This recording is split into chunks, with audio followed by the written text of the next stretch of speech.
नमस्कार, आप सभी का स्वागत करती हूँ चैनल पर। मैं त्यागराज त्यागराम यामरेश उम्मीद करती हूँ आप अपनी फैमिली के संग स्वस्थ और सुरक्षित होंगे। इसी कामना के साथ आज की कहानी की शुरुआत करती हूँ। राजस्थान के चोमू का रहने वाला परिवार दिल्ली के उत्तम नगर की जेजी कॉलोनी के एफ ब्लॉक में रहता था। बुधवार 4 फरवरी 2026 को होली के दिन परिवार की एक 7-8 साल की बेटी या यूं कहे कि 9-10 साल की बेटी अपने ताऊ के साथ होली खेल रही थी। होली क्या, वह पानी का भरा गुब्बारा अपने ताऊ के ऊपर फेंक रही थी। उसने अपने ताऊ के ऊपर जैसे गुब्बारा फेंका, गुब्बारा फटते ही है उसकी पानी की छींटे जो है इधर उधर फैल गई। इसी दौरान वहां से एक मुस्लिम महिला गुजर रही थी। मुस्लिम महिला के ऊपर वह पानी की छींटे गिरी। उसके आगे क्या हुआ पूरी कहानी आपको बताती हूँ। बस आपसे निवेदन करती हूँ, प्लीज जल्दी से चैनल को सब्सक्राइब कर लीजिएगा। घंटे दिखाई दे रही है, इसको दबाकर ऑल पर सेलेक्ट करके मेरे फैमिली मेंबर बन जाइए। एक निवेदन आपसे और करती हूँ कि प्लीज कहानी को पूरा जरूर सुनिएगा और फिर कमेंट करके भी बताइएगा कि आप इसके बारे में क्या राय रखते हैं, क्योंकि ये कहानी पूरी सुनना बहुत बहुत जरूरी है। वीडियो को लाइक करके शेयर भी जरूर कीजिएगा। पानी की छींटे गिरते ही महिला आग बबूला हो गई। बच्ची की परिजनों ने, उसके दादाजी थे, ताऊ जी थे, उन सब ने महिला से माफी भी मांगी कि बच्चा है, पानी पानी की चंद बूंदे आपके ऊपर गिर गई है, हम उसके लिए माफी चाहते हैं, हम माफी मांगते हैं। महिला पड़ोस के ही रहने वाली थी, परंतु महिला इस पर शांत नहीं हुई। उसने फोन करके अपने परिजनों को बुला लिया। परिजन आए, जिसके हाथ से गुब्बारा फूटा था उसके बाबा जी, उसके ताऊ जी के साथ मारपीट शुरू कर दी। आपको मैं पूरी वीडियो सुनाती हूँ, फैमिली को सुनिए। साथ ही इस वीडियो में महिला पुलिसकर्मी के बयान पर भी ध्यान दीजिएगा कि उसने किस तरीके से बाइट दी है। उसने बताया है कि मामूली सी लड़ाई थी, घरेलू विवाद था, कुछ कहा सुनी हो गई, लड़ाई हो गई, बस बड़ी आसानी से उसने ये कह के और बात को टालने की कोशिश की। परंतु जो मीडिया कर्मी थे उन्होंने पूछा कि विवाद तो पानी के गिरने से हुआ था, गुब्बारा फूटने के, पानी की छींटे जाने से। तब उसने कहा कि हाँ, पानी की बूंदें भी गिरी हैं महिला के ऊपर। लेकिन ये मामूली विवाद नहीं था, क्योंकि इस विवाद में महिला ने परिजनों के माफी मांगने के बाद भी वह महिला शांत नहीं हुई। रात के जब लगभग 10:30-11 बज गए तो उस परिवार का एक बेटा 26 साल का तरुण, वह अपने दोस्त के पास गया हुआ था। उसको नहीं पता था कि उसके पीछे घर पर लड़ाई हुई है और कहासुनी हो गई है गुब्बारा फूटने से, गुब्बारा फूटने पर पानी की छींटे गिरने से। वह रात को 10:30-11 बजे अपने दोस्त के पास से वापस अपने घर पर आया तो महिला और उसके जो परिजन थे, सगे संबंधी थे, वह ताक लगाए बैठे थे, घात लगाए बैठे थे। और जैसे ही 26 साल का तरुण अपने घर पर आया, उसे घर के बाहर ही इन लोगों ने दबोच लिया और उसके ऊपर लाठी से, रोड से और ईंट पत्थरों से वार कर दिया। बच्ची के दादाजी यानी कि तरुण के पिताजी बता रहे हैं कि उसके छाती पर उन्होंने पत्थर मारा फेंक कर। खुद तरुण के पिता का हाथ टूटा हुआ है, देखिए वीडियो में।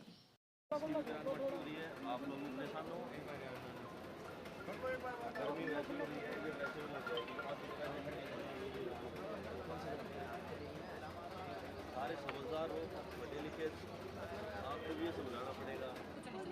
वो ये चाहते हैं जो एफआईआर थी वो पहले लड़ाई हो गई थी, ये लड़का बाद में आया ही ये जो आप कहना चाहते हो उसके लिए आपका बयान दोबारा होगा। अभी आप थाने आते हैं पर मैं नहीं बता पाऊंगा। मेरे वो गुब्बारे से ही हुआ सर, वो बता देगा भाई। छोटा बच्चे ने कोई गुब्बारा फेंका था जो वो लेडीज एक जा रही थी तो उसके मतलब गुब्बारा नीचे फूटा और उसके छींटे लग गए। उसके उस बात पे उन्होंने मतलब हल्ला मचाना स्टार्ट कर दिया। तो हम मेरे भाई ने, छोटे ने और मेरा चाचा लगता, उन्होंने वो कहा कि जो कोई बात नहीं, तू हमारी बेटी समान है, गलती हो गई, कोई नहीं, तेरे लग गया छींटे तो अब कोई जा। लेकिन उसने झगड़ा खत्म नहीं, उसने लेडीज ने बढ़ा दिया सर। रात में उससे अकेले को मारा इन्होंने सारों ने मिलके। वो हम तो सब घर के अंदर थे। उसके बाद में वो कहीं वो मतलब कहीं या दोस्तों के साथ होली खेल के वो आ रहा था रात को 11 बजे। उसको पता नहीं था कि घर पे झगड़ा हो गया। तो गली के बाहर ये इंतजार कर रहे थे, पता नहीं हमें तो क्या कर रहे, लेकिन वो उन्होंने सबने मिलके 8-10 जने होंगे कम से कम, इन्होंने लोहे की रोड और डंडों से मारा जी उसको, बच्चे को। मैं वो ऊपर से, हमारी एक बच्ची थी 11 साल की, उसने अपने ताऊ के ऊपर गुब्बारा फेंका ऊपर से, 3rd फ्लोर से। नीचे गिरते वो फट गया, 2-4 छींटे गिरे सायरा उर्फ के काली के ऊपर। काली गालियां देने लग गई। मैंने उसे ये कहा, काली कोई बात नहीं बेटा, हम इसी कॉलोनी के रहने वाले हैं। उसे समझाया, उसे समझाने लग गया। इतनी देर में कोई आया, मेरे हाथ पे रोड मारी। मेरा भतीजा रमेश है, उसके सर में रोड मारी, उसके हाथ में रोड मारी, मेरा भतीजा ममराज के मारी। फिर भी हमने बर्दाश्त करके अपने अपने घरों में घुस गए। बात खत्म हो गई थी। हाँ, बात खत्म नहीं हो गई, वो लोग नहीं गए थे, हम ही घुस गए थे। हमारे बच्चों ने अंदर कर लिया हमें कि रहने दो। फिर उन्होंने पथराव किया। उसके बाद में है ना, हमारा ये बच्चा आ रहा था तरुण बुलेट पे, इसको एक कल्ले को घेर के मारा इन्होंने 8-10 लोगों ने। और जब ये बिल्कुल गिर गया, उसके ऊपर सिल्ली मारी है छाती पे, रोड डंडों से धड़ाधड़ धड़ाधड़। कल एक लड़ाई का इंसिडेंस हुआ था कल शाम को जेजे कॉलोनी उत्तम नगर में। उसमें 2 परिवारों के बीच में एक लड़ाई हुई थी, जिसके चलते दोनों परिवारों की जो लड़ाई थी उसमें चोट लगी है और यही इंसिडेंस रहा है। उसमें एक व्यक्ति की आज मृत्यु हो गई है। क्या झगड़ा किस बात को लेकर शुरू हुआ? अड़ोसी पड़ोसी हैं, तो कुछ घरेलू मामलों को लेकर लड़ाई हुई थी इनकी। कोई गुब्बारा वगैरह कुछ ऐसा? होली का दिन था तो गुब्बारा एक किसी ने फेंका होगा, तो उसमें लड़ाई हुई है इनकी। जी। कितने लोग इसमें अभी तक हिरासत में जितने लोगों का कल नाम आया था हमारे पास कंप्लेंट में, सब सारे लोग हिरासत में हैं और अभी भी हमारी कार्रवाई चल रही है। इसमें केस इसमें दर्ज हो चुका है।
रविवार को उसका युवक को पोस्टमार्टम के लिए भेजा। पोस्टमार्टम करा के पुलिस ने फिर शव परिजनों को सौंप दिया और धरना प्रदर्शन जो मृतक के परिजन हैं, उनके सगे संबंधी हैं, दोस्त हैं, उन्होंने शुक्रवार को भी जारी रखा और आज भी जारी है, क्योंकि जो आरोपी है वह अभी तक नहीं पकड़े गए हैं।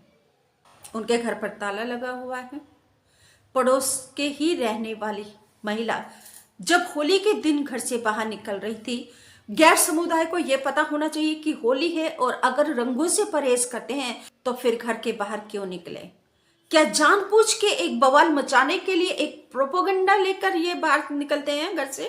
क्या जानबूझकर ये नैरेटिव फैलाते हैं और ये दंगा करने की मंशा से घर से बाहर निकली है? इसका मतलब तो ये औरत, ये महिला। तो मैं प्रार्थना करती हूँ पीएम मोदी जी से, गृह मंत्री अमित शाह जी से और सभी अथॉरिटी से जो कानून बनाने के लिए सक्षम है कि ऐसे लोगों के खिलाफ कानून बनाया जाए, जो लोग ऐसे त्योहारों के दिन घर से बाहर निकलते हैं और फिर बवाल मचाते हैं। उनके ऊपर एफआईआर की जाए और और ऐसे लोगों के खिलाफ नॉन बेलेबल वारंट जारी किए जाए। ये तो एक तमाशा बना दिया कि अपने ही देश में, अपने ही हिंदुस्तान में हिंदू लोग ना मन मुताबिक त्योहार मना सकते हैं, ना उत्सव मना सकते हैं, ना जी सकते हैं, ना रह सकते हैं। बताइए, बच्ची अपने ताऊ के साथ होली खेल रही है। आप वीडियो में देखिएगा, परिजनों को किस तरीके से उनको चोटें लगी हुई हैं, और परिवार फिर भी उनसे माफी मांग रहा है, लेकिन महिला शांत नहीं हुई जब तक कि युवक की जान नहीं ले ली। तो ऐसे कातिलों से सावधान रहिए, भले ही आपके पड़ोस में हो, भले ही वो कितनी भी मीठी मीठी बातें करें, मगर ये गैर समुदाय के लोग कभी भी आपके हितकारी नहीं हो सकते। लाखों में कोई एक होता है, मैं उसकी बात नहीं कर रही, वो अलग है, उनके नाम का तो कोई मुद्दा ही नहीं है। मुद्दा तो इनका कि जो प्रोपोगेंडा लेकर चलते हैं फिर बवाल मचाते हैं। आप सभी से पुनः निवेदन करती है, सब्सक्राइब नहीं किया तो जल्दी से चैनल को सब्सक्राइब करके घंटे को दबाकर ऑल पर सेलेक्ट कर लीजिए, मेरे फैमिली मेंबर बन जाइए। वीडियो को लाइक करके शेयर भी जरूर कर दीजिए। आप अपनी क्या राय रखते हैं प्लीज कमेंट करके जरूर बताइए, मैं आपको रिप्लाई जरूर करूंगी। नमस्कार, थैंक यू।